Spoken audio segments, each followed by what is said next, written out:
They say mind over matter. In my time, it don't matter. They say mind over matter. It's my time, it don't matter. Hey, welcome back to this week's episode of Local Report, where we sit down with Ricardo. He is currently a college student. He's studying to become an operator at Formosa Plastics. He is a party decorator and a YouTuber with a very creative mind, but we don't really spend too much time talking about any of those things because this episode really is centered all about skating. You see, Ricardo has had a passion for skating since he first got on the board back in junior high, and it was something that he could never let go. It was a way for him to have an outlet that was constructive, express himself, and just bond with friends here in our town, here in community. The only thing is that we haven't had a skate park this whole time, and so he kind of gets to share a bit about what his experiences have been working around that, and also his excitement. Because if you didn't know, we're actually having a skate park built very soon, and it's exciting. So as we talk about our expectations for that, we really just get to share stories about what that means to the people who are enjoying skating as a recreational outlet for them. And for this episode, we just really get to see and kind of get a glimpse as what something like that will mean for other skaters in our community like Ricardo here. All right, on to our guest.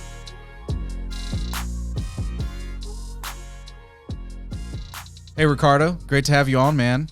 Appreciate you for inviting me. So, oh man, thank you. It's going to be a fun conversation. I know the bulk of our conversation is going to be about skating, and we have a lot that's going on in our community where they're making some actual changes to bring a skate park, and that's exciting. And I know you have a lot of experience with your friends, you know, using your creativity through skating as the outlet. But before going into that yet, which we will, you know, definitely. But before going to that, I'm just curious to know. So you're on the younger side here. You're one of my younger guests that I've had on, and right now you find yourself as a college student, and you're also working with a local business here that does decorating for parties. But in addition to that, I mean, what keeps you busy, man? What keeps you busy during the week? Dang, that's a good question. Honestly, I can just say that I just skate on my free time. I just skate. I'll be on my computer sometime just writing down notes. Chilling with friends. With, you know, Josiah. Josiah's like one of my go-to friends. Yeah, to like hang out with. Cedric. You know, we just watch anime together, you know, stuff like that. You know, just like, you know, 20-year-old stuff, I guess. Right. Yeah. And then you guys go back. Y'all went to high school together, and so y'all go back quite a bit. Yeah, we go way back. And then me and Josiah go, you know, like all the way to like 4-year-old toddler, like back, you know. So, yeah, it's basically what I do on my free time. So what's it been like this past year, like in 2020, when there was conversations that, hey, we have to socially distance, and I know for you guys what y'all have done is mostly outside, right? So did y'all kind of feel like, thankfully, what you did and how y'all had fun and what your outlet was by skating was a little bit more like, I don't know, like, oh, thank God I skate for fun because at least I'm outside. I don't have to be like within 6 feet of people and do what I love. Well, at first, like, we had a curfew at like 10, right? We had a curfew in the beginning. So almost forgot about that. Yeah, because we like skating at night since it's not so hot.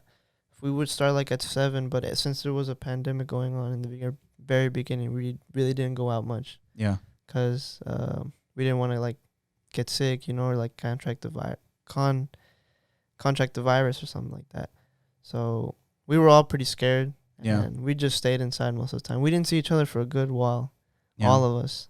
And we were all just scared that we were going to get it and stuff like that. And one of my friends, actually, he had just gone back from Vietnam. So we were all like, kind of like, oh, we shouldn't even get close to him, you know? Oh, really? Yeah. So you kind of felt a little nervous? Yeah, we were a little bit nervous when like we learned that he got back from Vietnam. And yeah, we really didn't skate much, dude, because this whole virus thing was going on. But after like a couple months, like it kind of like died down a little bit, and we did start to skate. Yeah. Like, I think during the summer we skated a lot, but we were really cautious. Like we wore a mask even though we were like sweating. Like our mask would be like drenched in sweat because. So you skated with your mask on? Yeah. Oh wow! We almost had to, because we were like scared almost of each other at the time. Yeah. And the whole like it almost paused all of our like progression for us, because a lot of us like did stop skating for a good minute since you got rusty. That, and like your friends are there to motivate you. It's almost like when the morale is up, like you can do like things that you didn't know you could do, you know? Yeah. It's almost like when your friends hype you up, like you can do almost like any trick you've wanted to do. Mm-hmm. And like when you want to learn a new trick, it's like so rewarding when you land it. It's like a different feeling, dude. Like I can't explain it, honestly. And I'm excited to hear a little bit more because, you know, the experience you had through skating, the adrenaline that comes with it. I know some who are listening may not skate, but they probably know what you're talking about adrenaline wise. Yeah. But the idea that you're able to be motivated by friends is an interesting thing that I want to like just camp on for a little bit, because at what point among your friend group did skating become a norm for you guys? Well, you know Hyman. Yeah. He's the one that actually got me into skating. So he was like the first skater in your group? Yeah. And it was Cedric and Hyman first. And then I saw them. I was like, dude, that looks so cool. Like, you know. And I got like this cheap board from Amazon. Like broke in 2 weeks, dude. And like I convinced my mom to give me one. Like to give me one because I wanted to skate so bad. Right.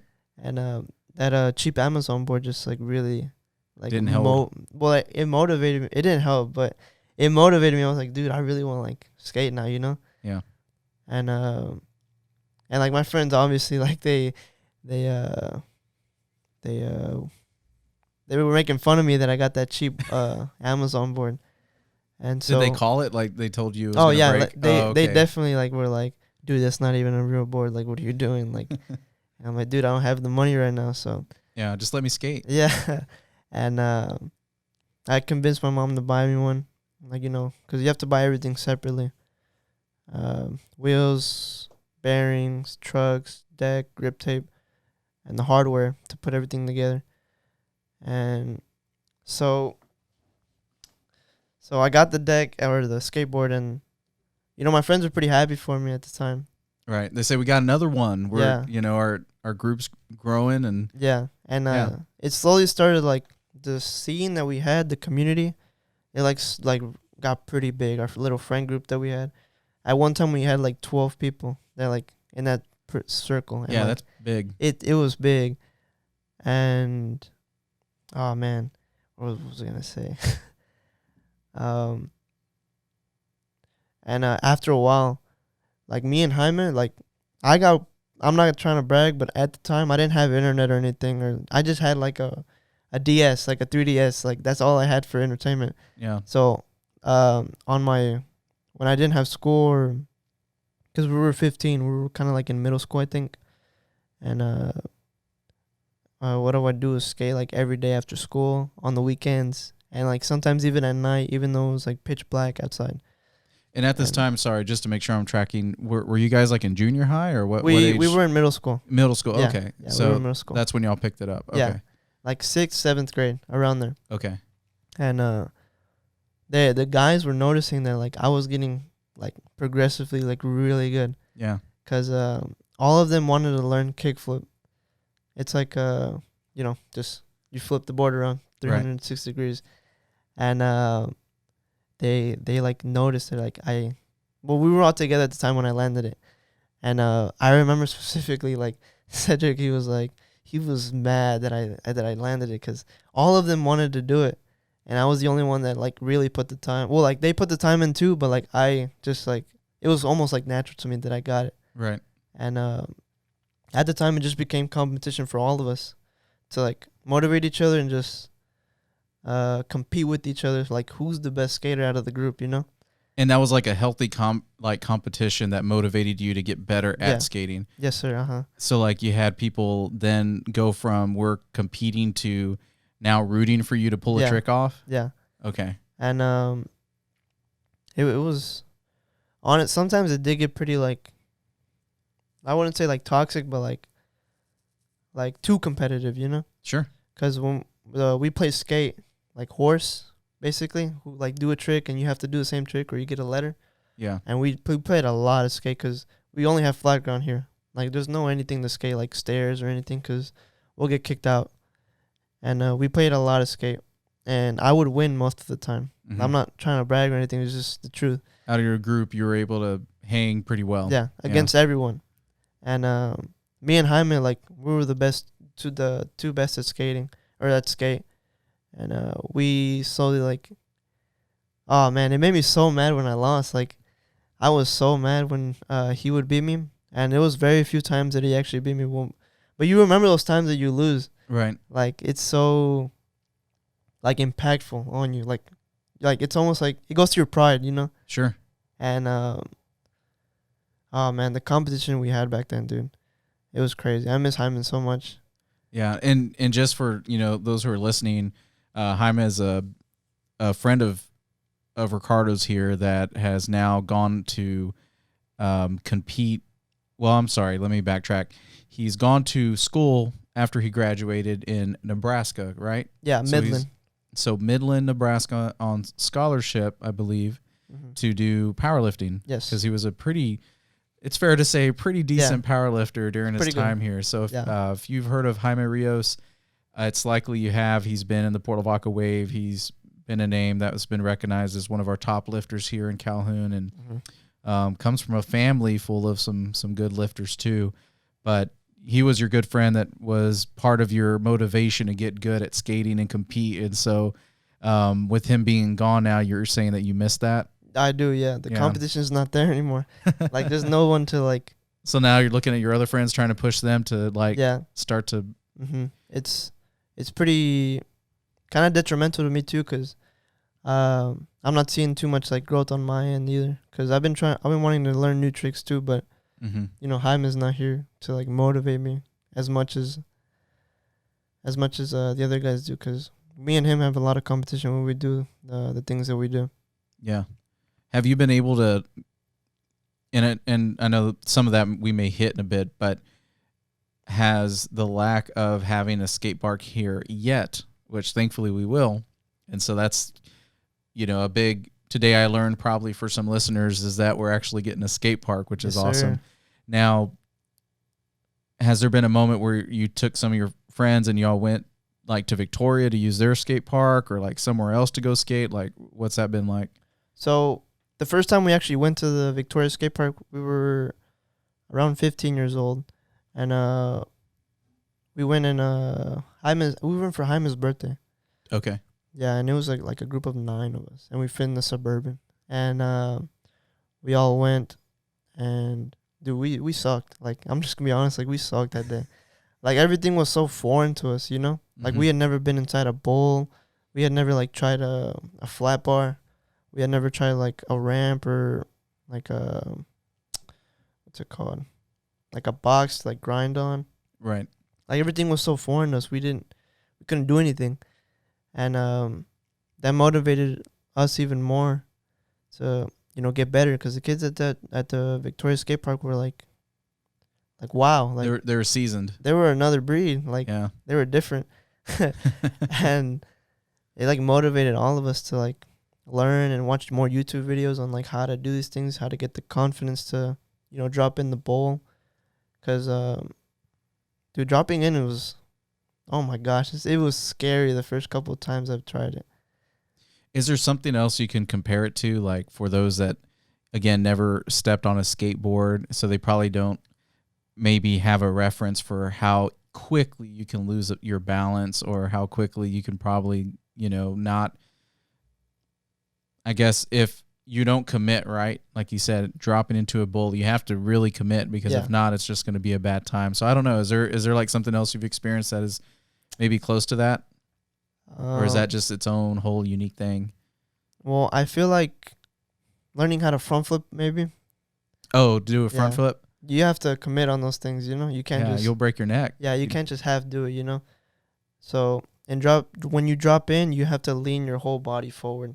Like, what I see like a lot of people do when they mess up, they just lean all the way back, and that's how they bust their back. Yeah, exactly. Yeah. And that's what I did the first time, and I learned my lesson that day because I got a pretty bad bruise on my back that day, and I was like, you know what? Next time I'm just gonna full send it, lean all my body forward, and I got it that day. Like the next time I went, and dude, it was something else when we were trying to all drop in. I think the first one that I actually got it was my friend Cedric. Cedric made it first? Yeah, I think he was the first one to do it. And we were like, wow, like, he's crazy. Yeah. In our eyes, he was like the best skater ever, Yeah. And seeing him land that. Because it takes a lot of confidence to do stuff like that the first time you've ever tried it. It's scary, man, because skating is like no joke, Like you can really like hurt yourself if you don't know what you're doing. So many examples that we probably see in videos of people that have hurt themselves. It doesn't even take that long of a Google or YouTube search to just see some horrendous accidents. And the other question maybe I probably could have asked earlier, but I mean, how many times do you think you fell off a skateboard before you landed your first trick?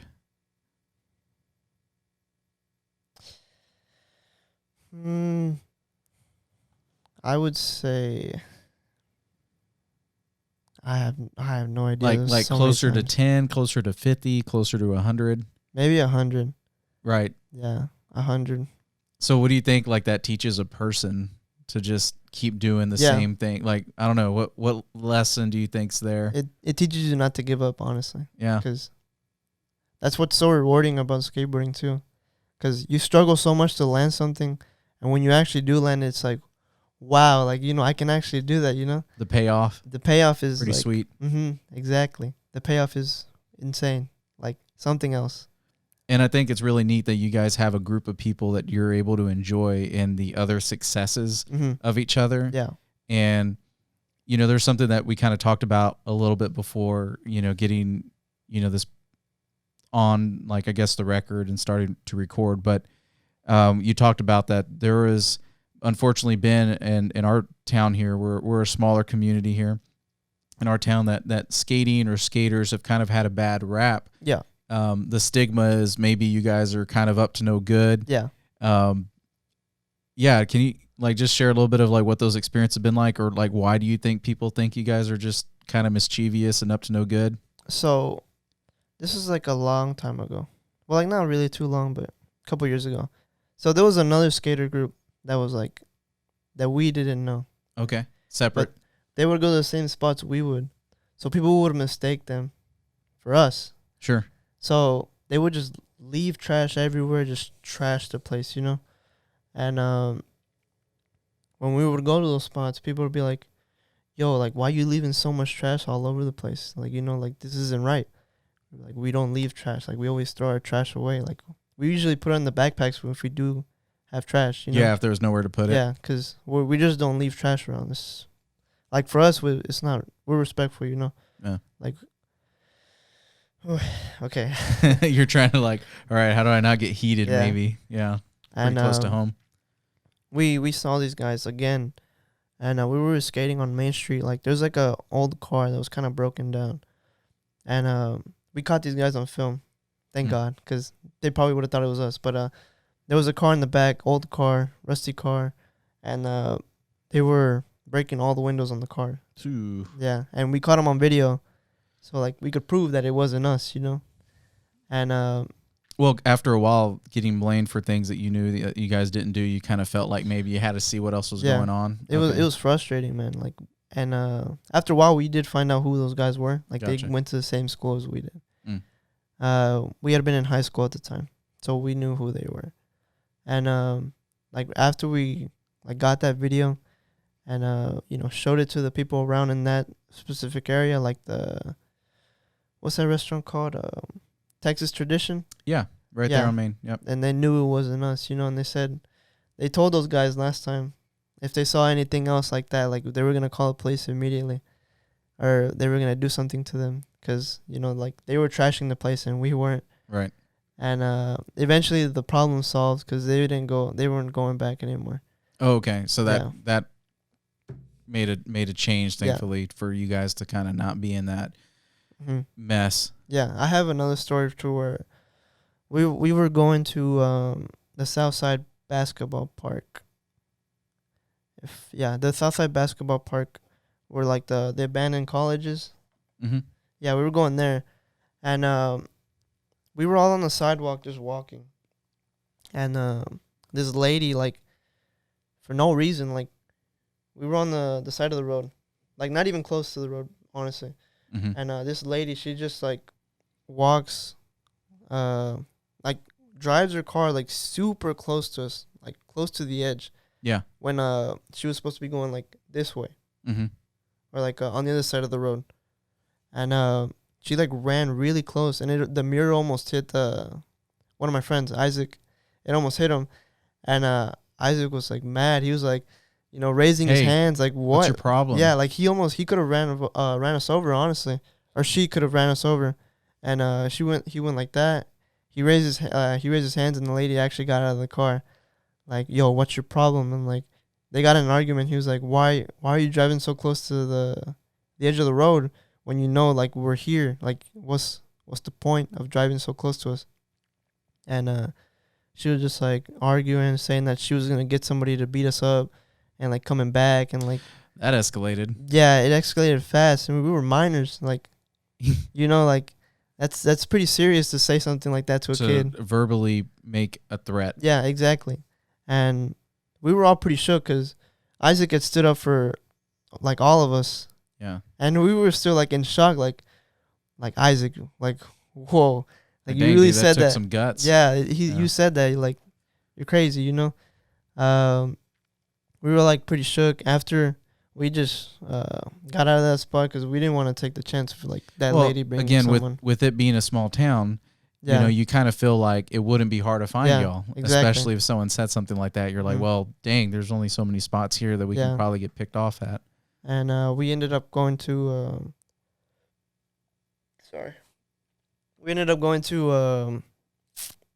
this like little drop by where what's that restaurant called by the sea? By Scully's? Scully's. Yeah. We ended up going to like this little drop that they have there. We just skated there for a little bit, and the situation basically like just ended there. But we've had a couple encounters like that before. And so when those encounters get kind of spicy, for maybe a lack of a better word, it has to be frustrating. Oh, yeah. Because you're like, all I want to do is skate. Yeah. And for one, skating in itself is not illegal. Yeah. But there's few options here. Yeah. And there was another time we were skating the sidewalk, and there's an actual like gap that seemed pretty fun to skate, And it was like sidewalk, grass, and then the street, like clean, It was nice to skate. And this guy just like popped up out of nowhere. Like, we were just skating the sidewalk. Just popped up out of nowhere. He was like, "Hey, you can't do that. Get out of here. What are you doing here?" And then he said some crazy things, man. He was like, "I'm gonna get so and so to come and get you guys out of here," and like call the police and all this stuff. And he eventually did call the police, and they couldn't do anything. Like, we weren't doing anything bad, What did the police say at the time? They were like, "Oh, like, this guy's crazy," and he's like, "You know what, like, just go, like, just." So he told you and you guys to keep the peace by just trying to find somewhere else, even though there wasn't really anything wrong. Yeah, we weren't doing anything illegal. Like, we were just having fun, And they told us to just find somewhere else to skate because, this guy's probably going to come back and just disturb y'all more. Wow. Yeah. And, oh, man, that's happened a lot. So eventually you feel like you're running out of spots. Yeah, that's what's been happening over the years. We've just been running out of spots, and the spots that we do skate, one of them actually got fenced off because of us. Like, y'all showed up and then it was fenced? I think it's like an electric company by the library, that electric. Yeah. Okay. Yeah.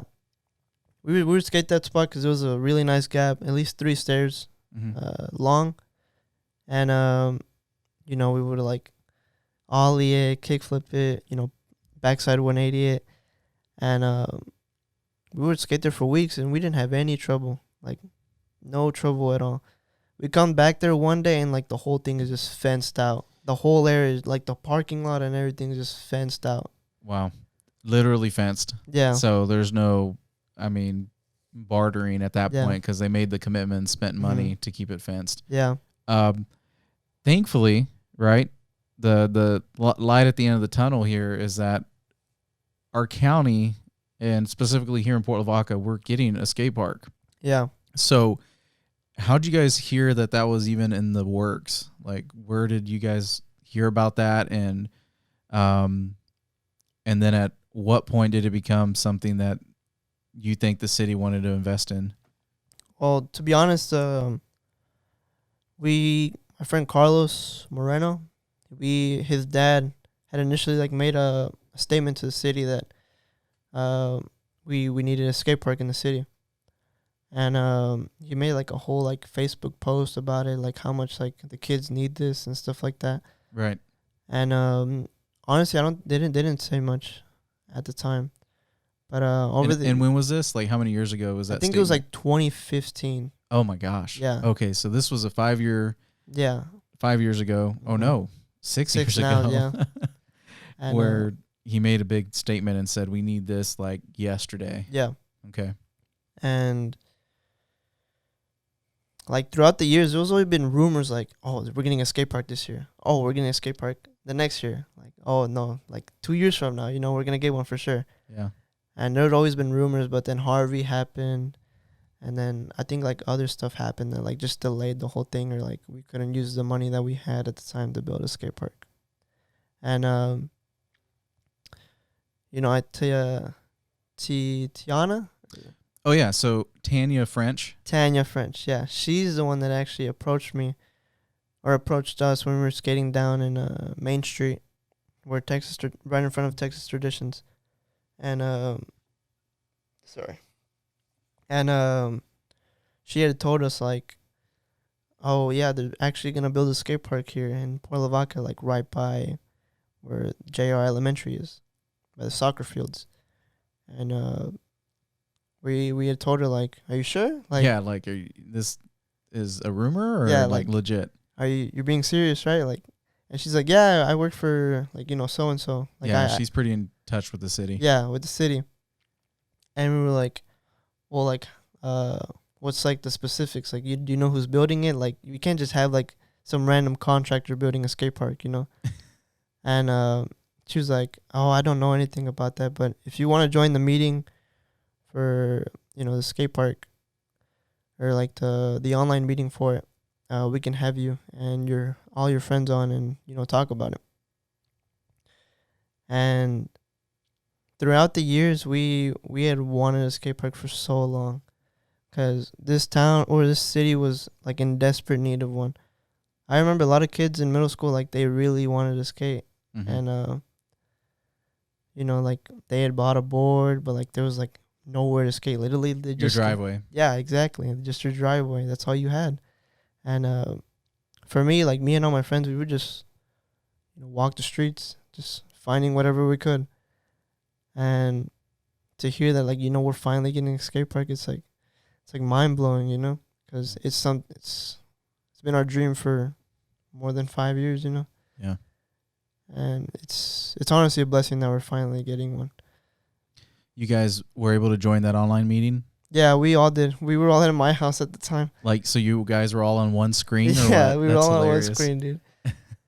And did they ask you guys to speak? Like, was there? So, who spoke for you guys? I spoke. Well, we all spoke individually. Okay. Of what we wanted, like the questions, mm-hmm. Like who was building it, and to make sure they did it right. Yeah. Did they ask like suggestions for what you guys were hoping to have at the park?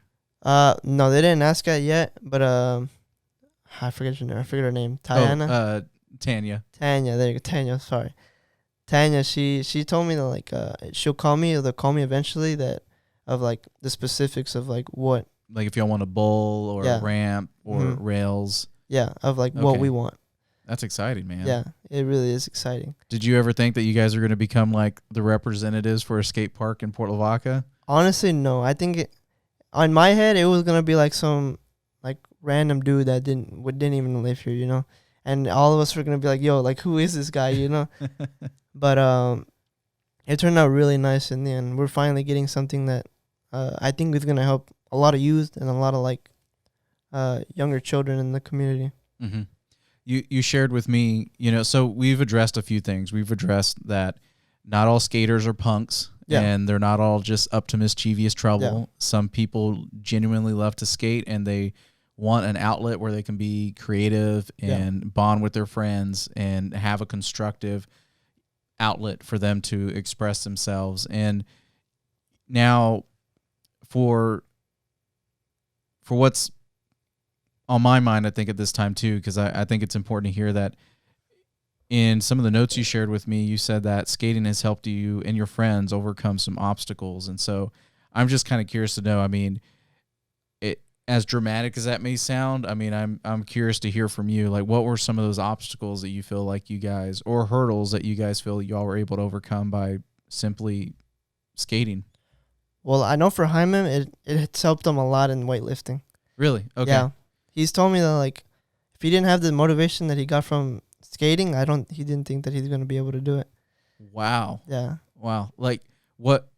So is it the never give up part of skating that you think helped him to get good at powerlifting, or something else? Like what? The determination. Determination. Yeah, for sure, determination. Yeah. Because, you know, you got to be consistent when you're skating.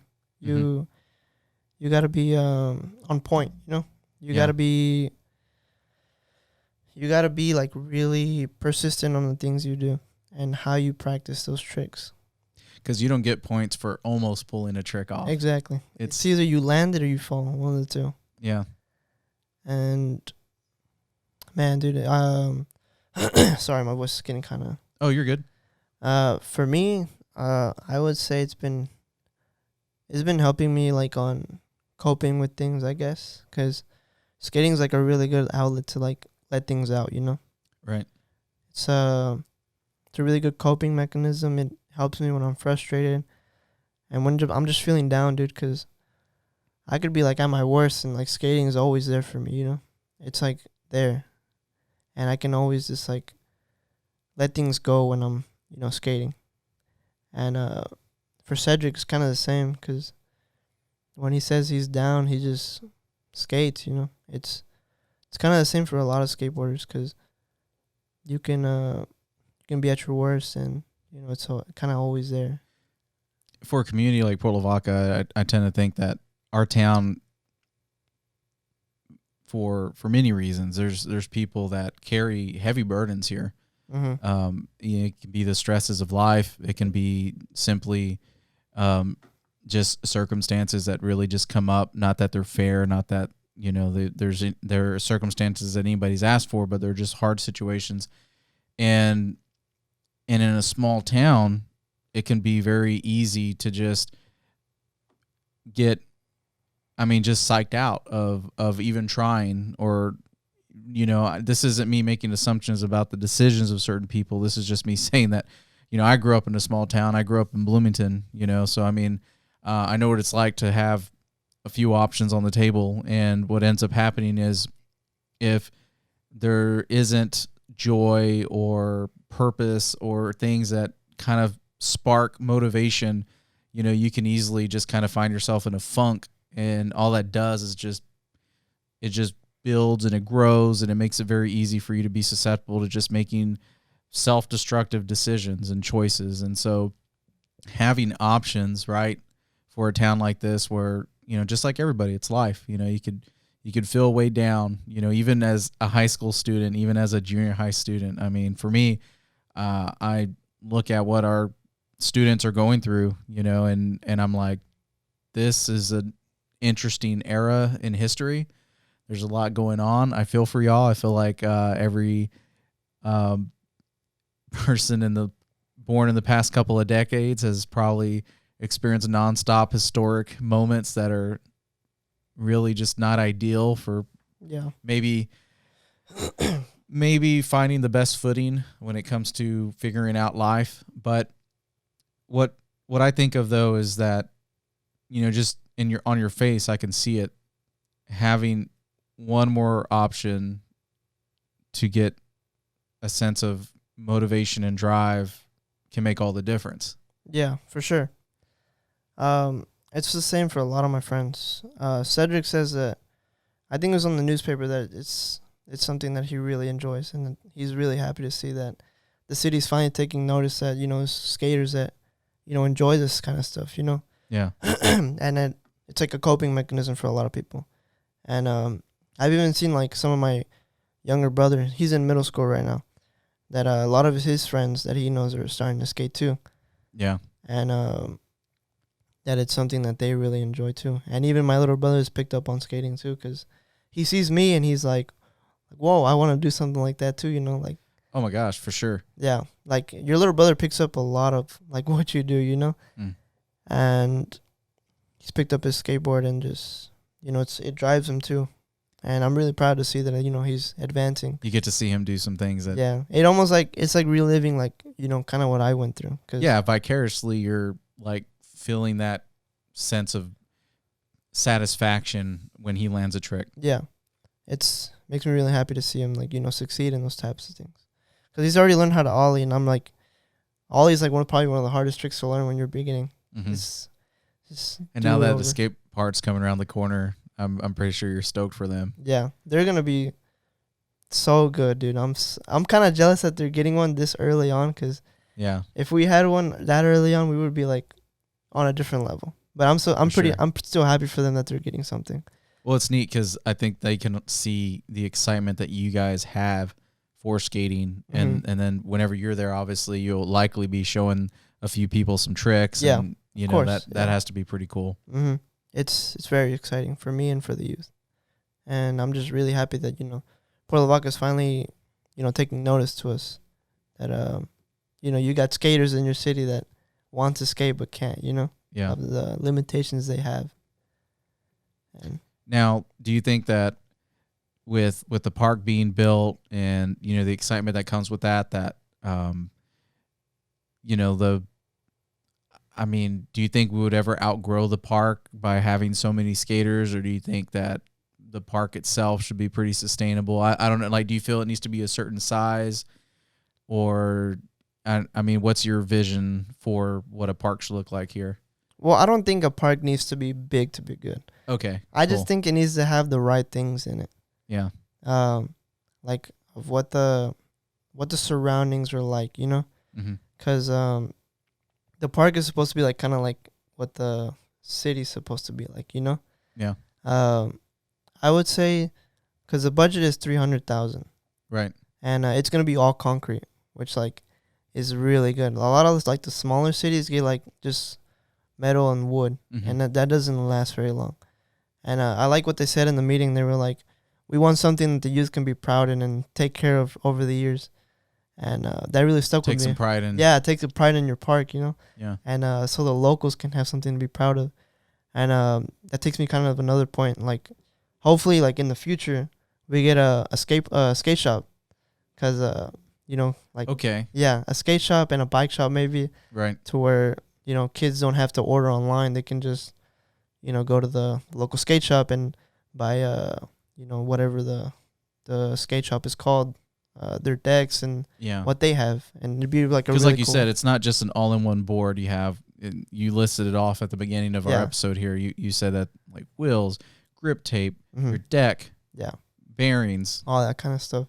And it'd be really nice to kind of like represent them too. Like, oh, I have this shop's so and so deck, and like you just showing it off. Like you take pride in your shop too. Yeah, it's something that's gonna be like, I feel it would be really beautiful to see, in my opinion, because they had something like that in Victoria, but unfortunately the owner of the shop couldn't maintain it. So there's 0 skate shops in Victoria County right now? Not anymore. They used to have one when we started.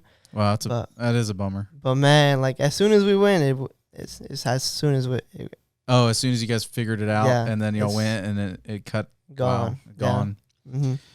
Yeah. It's tough. I know people listening here in our town, they know how tough it is to keep local businesses up and going. I mean, Yeah.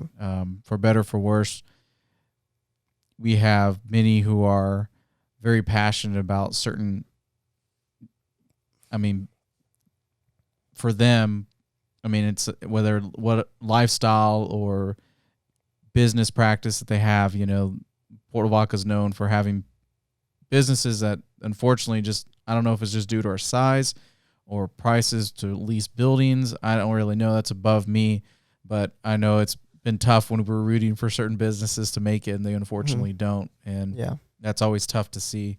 And I would love for there to be a time where we're, stable enough and grown enough here where there could be a skate shop. And, you know, especially if there's many students that are going to be wanting to.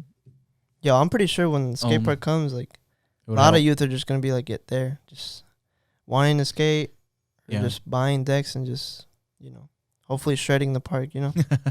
Yeah, and I think the community would take a lot of pride in it. I've seen some other parks recently that have popped up, or playground equipment, and people like hawks are like on it, like, hey, we're not, like, shame on you if you let this get graffitied or people don't pick up their trash. You know, Facebook has been quite the police state of I don't know, I guess it's the public, hey, who did this?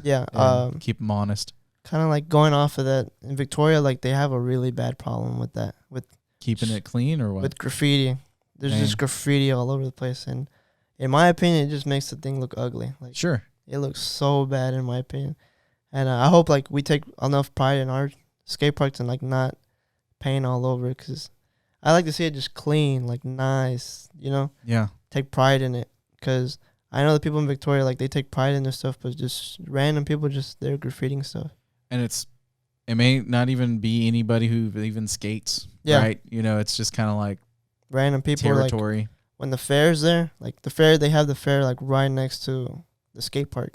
Yeah. And a lot of people just trash the skate park. Like, it's sad to see, you know? Right. So now with that coming aboard, I mean, there's going to be that tension of having to, I don't know if the word's protect, but if you're going to take pride in it, right? You know, as skaters, you're probably going to be looking out for it so that you can have nice things. Yeah. You know? Of course. So there's other things that you do, and I want to make sure I highlight, like, a couple of them just so people can kind of get to know you a little bit, because what we do know is that you enjoy skating.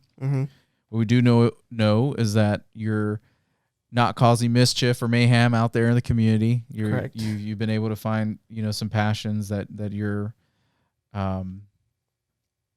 just appreciative of, but you're currently going to school for process tech. So what that means is you're most likely going to end up back at a local plant here. Yeah.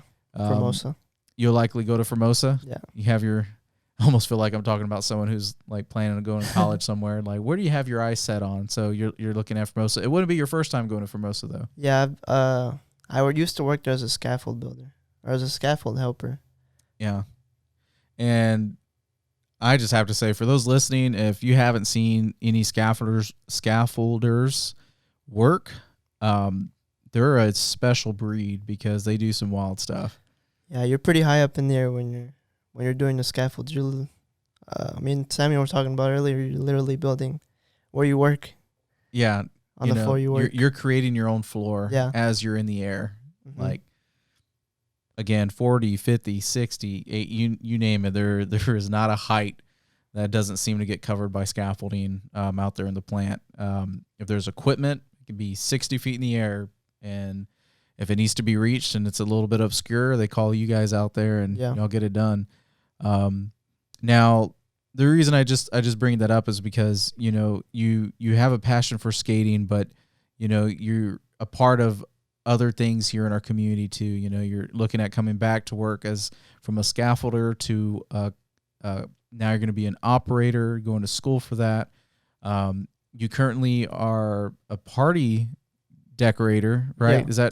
That would probably be the best way to sum it up. So my mother, she owns this business called Blanca's Fashion Boutique, and she decorates basically the weddings, baby showers, quinceañeras, basically any party that you can name of. And, I'm there setting up like table covers, chair covers, helping her out, and, just taking everything down when she needs help. And it's a pretty fun job. I think it's not too hard, Yeah. It's pretty fun, in my opinion. And, we set up the, like, I guess you can call them like these like drapes. Okay. These drapes from the ceiling, we hang them up, and it looks really nice when they're pretty set up. But man, those take a lot of work to set up, Yeah. And it's a pretty fun job. And I guess we can give you guys a shout out there since that's something you do. What's the name of the business? Blanca's Fashion Boutique. Blanca's Fashion Boutique. Yeah. And like where I are think they that's located here? I'm pretty sure that's what it's called. I'm not really caught up with it, to be honest. I just work. You with show it. up for work? Yeah. So if I get that wrong, I'm sorry. But yeah, it's pretty fun working there, to be honest. And I see a lot of people. What street are you guys located on? Well, where I live. Oh, So, okay. So yeah. that's where they're at. Yeah. Okay. Well, so if anyone Googles Blanca's Fashion Boutique, there's possibly a fun, festive, creative if that's planned. what it's still called. That's what it was called back in the day. So I'm not sure what she calls it now. Yeah. Well, yeah, it's just neat to just get a little bit of a feel for the other things you do. Because in addition to that, I know you're a creative on they call them content creators, right? On YouTube. Mm-hmm. You got like over 100 subscribers, so that's no small thing. Yeah. As someone who's starting a little venture like this right now, I can tip my hat off to you, because I realize it's not like you start something and all the subscribers just come out of nowhere. It takes a lot of grit. The first 100 are probably the hardest ones to get. That's what I hear. Yeah. Yeah. And so you have your own channel there, and so you have a lot of creative elements where you're able to express yourself, and it's kind of cool to see that your mom's done that with her role and her job, and you have that, and you found constructive ways to express yourself. And so I think that's also great just for people to know. I mean, with the possible limitations they may perceive coming from a small town. I hear this a lot, right? It's always funny for me whenever I hear people say this town's so small, especially when I know, and this isn't like, I have to be very clear about this. This isn't me knocking Bloomington. I feel very much that I made a lot of memories there. Yeah. I really do. Went to school there, graduated there. I had some good friends. And when you have good friends, dude, you have fun. Yeah, you do. But what I'm getting at is that it's good to know what else is going on in our town and community and what's important to the people in our community, just so we can know that it's worth our investment and time to like pour into these like areas where people are finding value in. Yeah. And so for Port Lavaca, if it's skating, then, let's make sure that, we encourage that, so like people who may say, well, man, it's a small town, what can you do? It's like, well, then let's think about it. What can we do? Yeah. And if like people enjoy this, then let's make it happen. So I'm really proud of our city. I just want to give a shout out to our city then. And then for the people the powers that may be that made the decisions to move forward with the skate park. Because obviously we got people who are our future engineers and future operators and, pouring our community in other ways. Like this is what's, in a way, I feel kind of like keeping them on a constructive path. Yeah, of course. I also want to say that they've been wanting to build a skate park since 2015. Yeah. By the way. And that's what I forget. Oh, yeah, Tanya. Tanya, there you go. That's what Tanya told me. That they've been wanting to build it for the longest, but they just have never had the funds. And then all these like events happen, like Harvey, all those things that happen. And, it slowed down things a lot. I'm very grateful that even during COVID, we've been able to still progress, get this move forward. Yeah. Because it could have easily just been like Harvey, where sorry, come back in 5 years. Yeah, thankfully that wasn't it. With the most recent one too, with the winter storm. The winter storm. Jeez, man, little Port Lavaca, man. We've had some fun historic moments, but we make it through, man. We're what's that phrase you said? Built different. Yeah, we're built different. We're the sand crabs down here. We're built different. Well, now before like landing the plane here, I know you probably have some cool facts about skating that many people are probably just not in the know of. Are there some things about just the world of skating or just some facts that you have that you think are pretty much worth sharing? Well, I want to say that skating has kind of become a little bit mainstream. Okay. If I'm being honest, it kind of was like on the low. Right. And skaters like don't like it when like it's mainstream, you know? Cause then They like it when it's underground. yeah, cause then like big brands start to get in on it to make money, you know? Marketability. Yeah, like Vans. Vans started off skater owned, and it still is skater owned. So they try and keep their prices low, but then like you got brands like Nike and Adidas coming in, and man, they just like hike up the prices of their shoes, and they get like sponsored skaters. I don't know if you know him, but Nigel Houston. Okay. He's like one of the best skateboarders in the world right now, and they pay him a lot of money. Like this guy has like, you know, Lamborghini. They're like all these cars, you know. Yeah. And we kind of liked it better when we're like, you know, it was like a little bit low, you know, like brands weren't trying to like make money off of us, you know. Right. And for like more like we could like support other skaters, you know, like with Vans or like with the shoe brands like Etnies or America, you know. But you know, I fed into it too, because you know Adidas and Nike are making like really nice shoes, so you know I've fed into it too. I've bought a pair of right. You're like, dang, why do they have to make these look so nice? Yeah, that and like they're comfortable too. Like they know what they're doing. And I guess another fact of, you know, skateboarding would be let's see.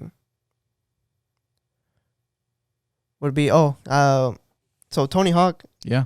He actually started skating in Jordans, because at the time he was skating, they didn't have skate shoes. The only thing they had that was actually durable was Jordan 1s. They would skate Jordan 1s. So they had to use basketball shoes. That's yeah, you had to use basketball shoes at the time. And it was really interesting to me because, like, these guys used what they had. They didn't have, you know, shoes that were meant for skating that had, like, suede on the tip of the shoe so it wouldn't break as fast. Right. And these guys just used what they had, and that was really interesting to me because even basketball shoes, now they're getting referenced into skate shoes. So skate shoes are starting to look more like basketball shoes now. Right.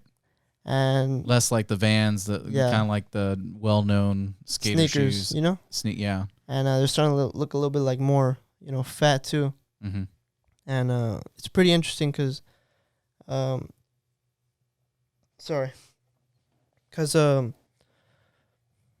people are like kind of starting to steal the style too of how skaters dress. Like, you know, like the baggy, the baggy fit, you know, like the baggy t-shirt, the baggy jeans, and the skate shoes. I've seen that a lot. Like people are like getting into that style now. Yeah. Because it's becoming a lot more mainstream in the media or the community of you know, like mainstream, I guess. Right. So at some point it became less niche or niche, and then it evolved to now marketability, money, greed, you know, all that stuff. Doesn't take much, man. Somebody sees somebody, let me see this, with pockets, sees things of influence. They think, hey man, might as well make some cash off money. it. So yep. Skating's been able to do that. And yeah, because I think I heard, and it could have been Tony Hawk. He did a podcast, he did an episode where I believe he shared just a bit how skating was not the in thing to do. It was, you were the outcast. Yeah. You were made fun of just because it was something that was more like, what kind of, you know, you might as well go out there in a unicycle or something and like just pedal around, you know. It's like, why would you do that? Yeah. And it was kind of like bleeding. the odd thing out to do, because I would get made fun of too for skating at school. Okay. Yeah. And I can totally understand where Tony Hawk's coming from. People would be like, yo, why aren't you doing sports? You know, like, why even skate? Because, okay, so that's actually a great thing I want to camp on, especially in a school where like football here is like the main king. thing. Yeah. You know, it's like, hey, you're a guy, you know, sand crab football, you know, where are you at? And so you had to deal with that tension there. I had to deal with that a lot, especially when I first started skating. And the kids, like the people that were in my classes, they were like, "Yo, just do football. Like, what are you doing?" And I'll be like, "No, like I'm not really into sports." Did you ever feel pressure to try a sport because of that pressure from your peers? And did you actually try a sport? I did. I tried football in 7th grade. You did, and I hated it. You hated every practice. It was not for me. I joined as soon as I got out as soon as I joined, basically, because I hated it. Yeah. I hated kind of like being like bossed around, you know. Gotcha. I hated that, and I hated like playing for like kind of like a team. Like I just felt like, you know, being like myself, you know, like getting my creativity out in a way that satisfied me and not, you know, other people. Gotcha. I guess you can say it like that. And oh man, I just hated the sports back in the day. And skating was so much fun to me. But skating was a fit for you. Yeah, it was so fun. And you had to kind of like tune out the other noise that was saying otherwise. Yeah. Yeah, you said, no, this is me. This is who I am. And you came to terms with it. Yeah. And this is kind of like an add-on, but I used to be kind of chubby back in the day. And skating, dude, I lost so much weight skating. I lost maybe 20 pounds skating. Wow. Yeah, just from being on my board all day. Well, dude, it's hot down here, man. Yeah, that too. I lost a lot of weight because of that. It's humid. And I'm trying to think back when you said that you guys were skating with masks on. I'm like, goodness. Oh, it was hard, dude. Yeah. It sucked, but we had to, you know. We didn't want to take the chance of getting it. I find some humor in the image. You know, I remember growing up with like the edgy image of skaters were the mischievous rebels, you know, off to like rebel against society. Off to no good. And off stuff. to no good. Yeah. And I do find the humor in you guys skating while wearing your mask on, you know, like it wasn't. It's pretty ironic. Like we're free, but you know, we have, but again, I mean, it goes back to your correcting and you're redirecting some of those assumptions people make about people. And I think that also leads well into, you know, I asked you earlier, you know, if there was one thing that you wish you can share with people, what would that one thing be? And so I think probably now is a good time to share that. Well, I would just say, like, don't judge people on the things they do or the way they look. Because, you know, we've had stories of like people mistreating us for no reason at all, just for having fun and doing like what we love. I don't think people should judge so quickly on someone they don't know and, you know, the past experiences they've had. You should, you know, respect people and respect what they do, because you don't know how much time they've put in to getting good and, you know, mastering their craft. So I just think people should, you know, take that a little bit more seriously, you know? Yeah. And, yeah, that's basically what I want to tell people, because a lot of people in this... That's a great word of wisdom there. Yeah, a lot of people in this community, I wouldn't say they hate us, but like they kind of like shun us, you know? They really like don't respect us as like people of the community, you know? Because, I mean, I get it, like the media kind of like portrays us as like punks or like they do nothing good. They're just trashing the place. Right. Like, couldn't they be doing something else? Yeah, they could be doing something Why better. skating? Yeah, exactly. Yeah. And maybe we can end with this then. At the end of the day, if the question is why skating? Why skating? Well, I said it earlier, but it's our creative outlet. For me, it's helped me a lot too in the decisions I've made. Like I've never done drugs, you know. Mm-hmm. Like I've never been one to, you know, go down that path, or because I've always been so focused on just skating. Mm-hmm. And obviously, like when you skate, there's gonna be people that, you know, do those kinds of things. Sure, in any circle. Yeah, of course. And it's just you don't let it get to you because you're so focused on what you do that like you want to protect yourself and you want to skate as long as you can. Right. You got to take care of your body. Exactly. You got to take care of, because you only get one body, and, you want to skate as long as you can. And, oh, man, I got lost. Sorry. No, you're good. I know I kind of put you on the spot there. Yeah. But I think for sure you're right on it, though. Mm-hmm. There's a reason why you do it in addition to the adrenaline. Yeah. It's not just being an adrenaline junkie, but there's some kind of That's a big one, though. That is a big one, though. Is, oh, dude, when it hits you, it's so nice. It's a different feeling. Yeah. For you feel sure. alive, I'm sure. Yeah, of course. It's like one of those moments where, like, wow, like, I can do these things, like, because a lot of people can't just pick up a skateboard and just. Oh no, I can't. Just I would be the ones that broke that. You break a back. Yeah, that'd be me. So like you can just grind a flat bar, or just ollie over a hip, or just Mm-hmm. do all these types of things that like just are impressive, to like the regular person, Right. And for me, and I think I can speak for most of my friends, skating is kind of like a way of life, Right. That was actually a quote from the Port Lavaca Wave. Oh, yeah? I think sort of a quote. Jaime chimed in. Someone was answering the question, like, what does it mean to skate? Something along those lines. And like, I think they said, Jaime chimed in and said, skating is life. Yeah. Because us skaters, we do like things a little bit differently. Like when we get a new pair of shoes. Right. Me personally, I put them in the microwave.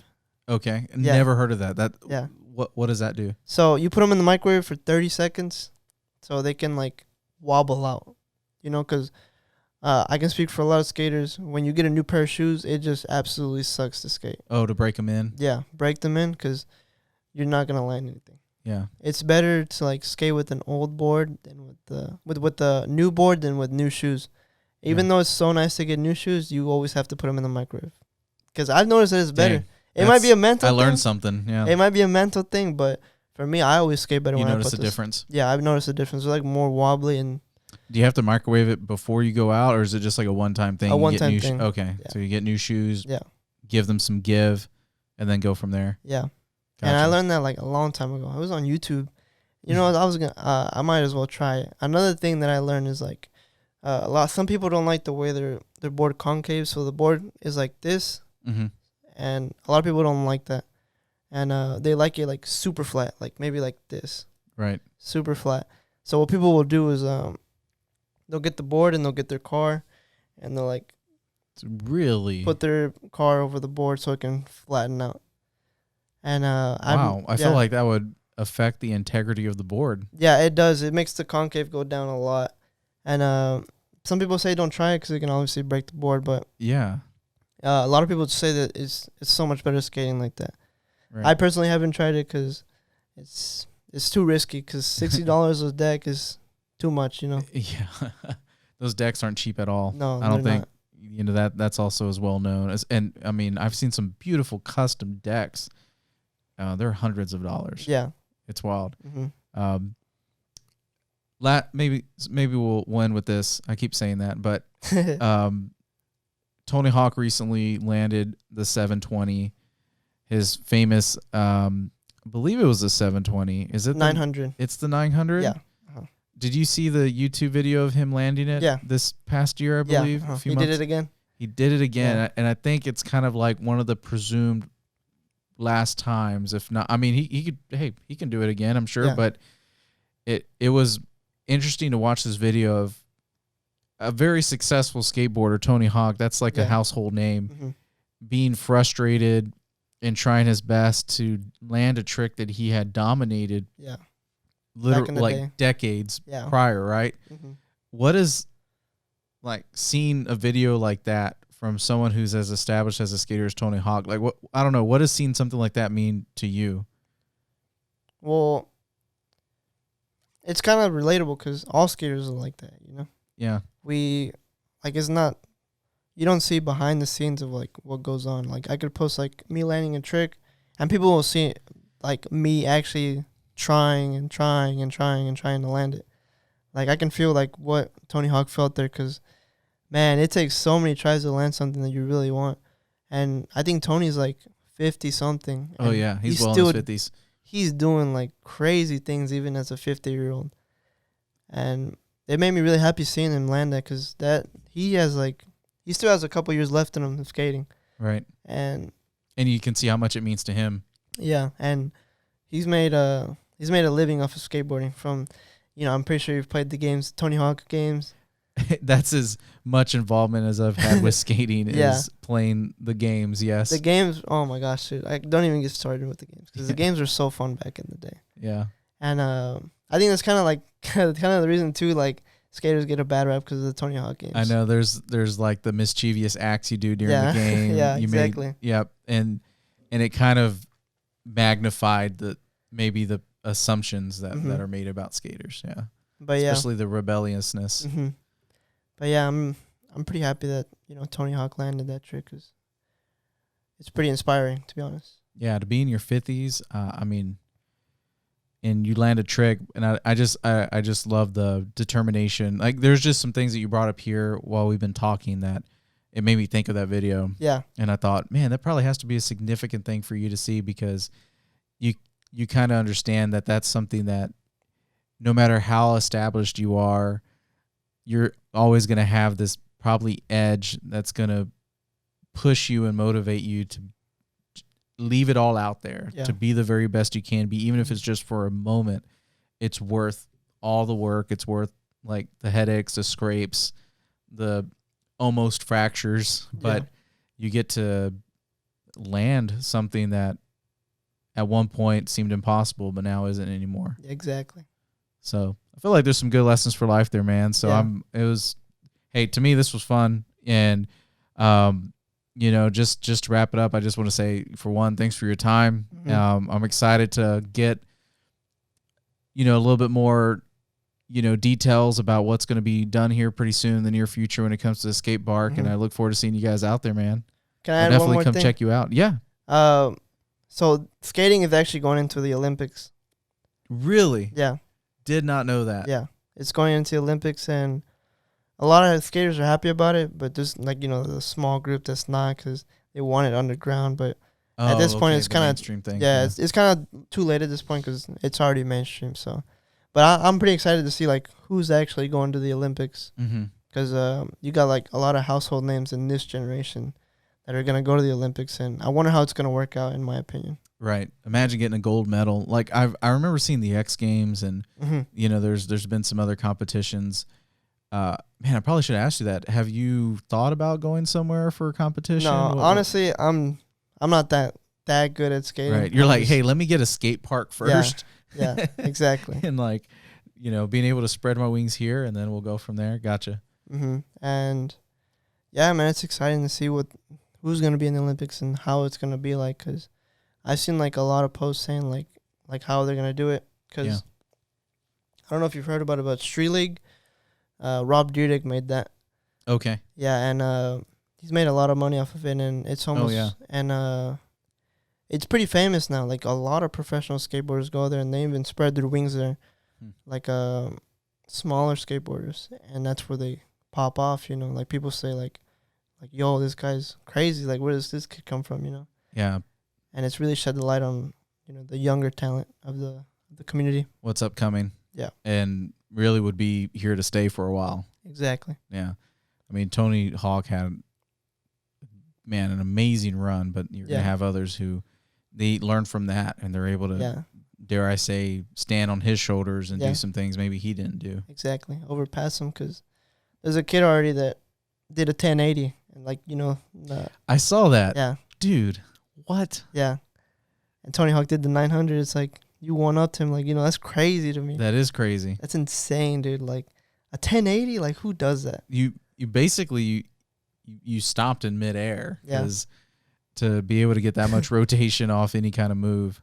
Oh my gosh, dude. Like, oh man, just to even, like, surpass a legend like Tony Hawk is, like, must be an honor, dude. He must have felt so good when he landed that. Yeah. I feel like Tony Hawk's such a bro that he would probably, like, no, he cheer that on. He congratulated him. Yeah. That sounds about right. Yeah. Like, tips his hat off and says, "Well done." Yeah. You know, because that's what it's about, man. I think he was like a 16-year-old. That's wild. It's crazy. Kids these days are just something else. It's, again, it's because of the skate parks. Right. It makes a difference. You get better at your craft and you're able to make a name, make a stamp. You know, it is special. So, you know, here's to a better future for skaters here in Port Lavaca, man. Yes, sir. Hey, again, been a privilege, man. It's a pleasure to hang out with you, and I'll see you, I'm sure, pretty soon, but I'll catch you guys out there. Yeah. Thanks, man. Appreciate you for having me.